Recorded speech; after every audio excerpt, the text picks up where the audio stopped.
বন্দে পুরুষোত্তমম। সকলকে আমার রানন্দিত জয়গুরু।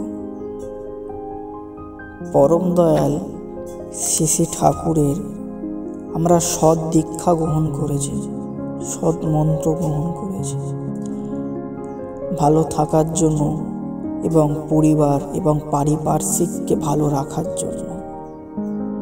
তাই তিনি যে বিধান দিয়েছেন, যজন যাজন ইষ্টভৃতি সস্তৈনী সদাচার, সব যদি আমরা নিয়মিত ঠিকভাবে পালন করতে পারি, পরম দয়াল নিজে আমাদের রক্ষা করবেন।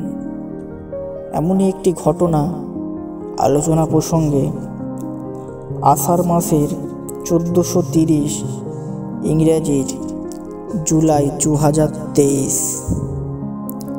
আলোচনা প্রসঙ্গে একটি লীলার ঘটনা আপনাদের সঙ্গে শেয়ার করব। জ্যান্ত তিনি নিরন্তর। অলোক বসু।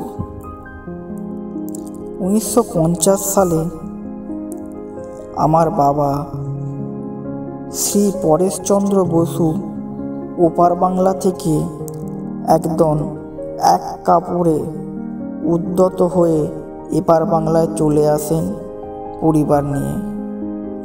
তখন জন্ম হয়নি আমার। নিদারুণ আর্থিক অনটনের মধ্যে দিয়ে চলছে এমনতর অবস্থায় 1951 সালে 12 ফেব্রুয়ারি শ্রী শ্রী ঠাকুর তখন পুণ্যভূমি দেওঘরে তার মানসী তনুতে লীলারত। বাবার দীক্ষা হলো শ্রী বিজয় কৃষ্ণ মজুমদারের মাধ্যমে। আজ থেকে প্রায় 70 বছর পূর্বের কথা। 1954 সালের ঘটনা। আমি তখন খুব ছোট। ওপার বাংলায় থাকাকালীন একবার মাছ খেতে গিয়ে মাছের কাঁটা বাবার গলার আলজিভের কাছে ফুটে গিয়ে একটা সংক্রমণ হয়েছিল। ওখানে ডাক্তার দেখিয়ে তখনকার কত ব্যথা কমে গিয়েছিল বটে, কিন্তু কিভাবে জানি না এত বছর পর হঠাৎই একদিন আবার সেই জায়গাটায় প্রচণ্ড ব্যথা হতে শুরু করলো। গলা ফুলে গেল। স্থানীয় হোমিওপ্যাথিক ও অ্যালোপ্যাথিক কোনো ডাক্তার দেখিয়েই কোনো সুরাহা হলো না। নিরুপায় হয়ে বাবা ছুটে গেলেন তার কাছে, যিনি আত্মজনের অগতির গতি। জামতলার শ্রী অঙ্গনের ঘরে বাবা তার অবস্থার কথা নিবেদন করলেন শ্রী শ্রী ঠাকুরের শ্রীচরণে। ঠাকুর শোনা মাত্রই বাবাকে পাঠিয়ে দিলেন ডক্টর প্যারিদার কাছে। সব কিছু দেখে শুনে প্যারিদা একটা প্রেসক্রিপশন করে দিলেন, সেই সঙ্গে কিছু টেস্টও করাতে বললেন। বাবার তখন নিতান্তই আর্থিক অনটন। এত ব্যয়বহুল চিকিৎসার টাকা কোথা থেকে জোগাবেন? তবুও তিনি অন্যভাবে কিছু করার চেষ্টা করলেন, কিন্তু সফল হলেন না। অবস্থা ক্রমশ জটিলতর হয়ে উঠতে লাগলো, যেন মৃত্যুর মুখোমুখি পরিস্থিতি। দিশেহারা হয়ে পড়লেন বাবা। গোটা পরিবার তার উপর দাঁড়িয়ে, তার কিছু হয়ে গেলে সব অন্ধকারে তলিয়ে যাবে। পরম দয়ালই তখন শেষ ভরসা। বাবা আবার ছুটে গেলেন তার কাছে। তখন বাবার গলার স্বর প্রায় বন্ধ হয়েই এসেছে। আবার সেই জামতলার ঘর। বাবা সব নিবেদন করলেন দয়ালের কাছে। শ্রী শ্রী ঠাকুর দরদ ভরা কণ্ঠে বললেন, প্যারিকে ডাক। সেই মতো বাবা প্যারিদার কাছে গেলেন। যেতেই প্যারিদা বিরক্ত হয়ে বললেন, আপনি তো কোনো কথাই শুনেন না, শুধু শুধু ঠাকুরকে জ্বালাতন করেন। যান আপনি, আমি এক্ষুনি যাচ্ছি।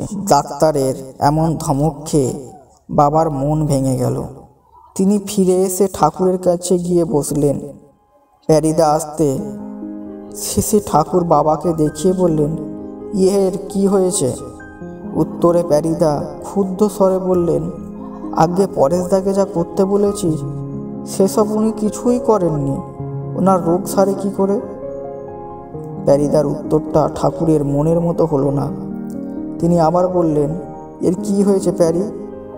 চক দিয়ে এখানে মেঝে এঁকে দেখা। প্যারিদা চক দিয়ে মেঝেতে এঁকে সব দেখালেন।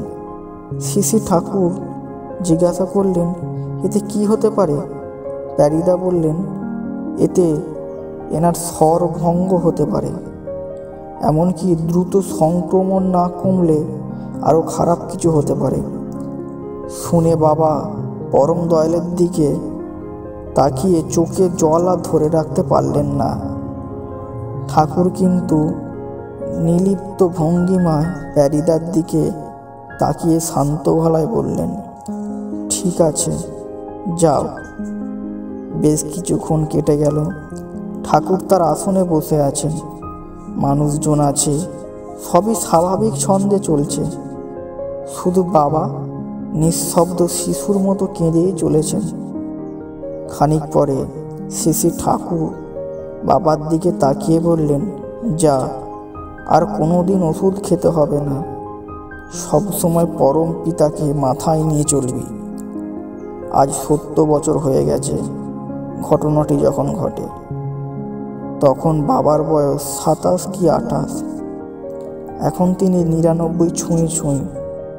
পরম দয়ালের কৃপায় বাবার শরীরের আর কোনো অসুবিধে নেই।